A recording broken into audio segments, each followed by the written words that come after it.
Hello guys, welcome to my YouTube channel. So if you're looking for a platform to understand the concept of testing, here I am. I'm going to share all my experience and knowledge over the testing field to help you guys to understand the concept of testing to build your career in the testing field.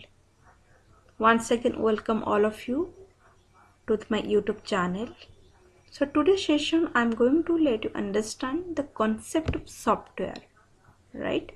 Before jumping into the topic of software testing, let's understand what is software, right? So software, when you think of that, what comes to your mind? What is software? So you guys, now it's a social media, right? You will be using WhatsApp, Instagram, right? Whenever you want to send a message, you just unlock your mobile, then you click on the WhatsApp, type something and send message to someone else, right? It's a software, it's an application, right? So software is a set of instruction or program that tells a computer or device to execute specific task. You are giving instruction to your mobile to open the application WhatsApp, then you are typing something through your WhatsApp keyboard, right, keypad, then you are typing something and sending message to someone else. It's getting delivered, right? You are getting a completion. It's already green mark you are getting, right? Blue mark you are getting, right? It's send message to specific person, yeah, they have viewed it, right?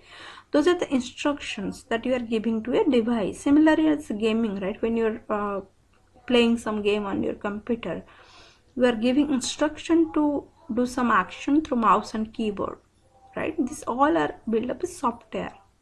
So there are different category of software. Mainly it is system software, programming software and application software. When it comes to a thought, right, system software, so system that requires specific software, right, basically to run your computer, hardware or your mobile device, and then it helps to install in additional application to run in your device. Basically it's written in the assembly language, right, or machine code, right? You might have heard about that. So we are not going in depth about that, but in high level, system software nothing but the software that helps to execute or run your computer or the device.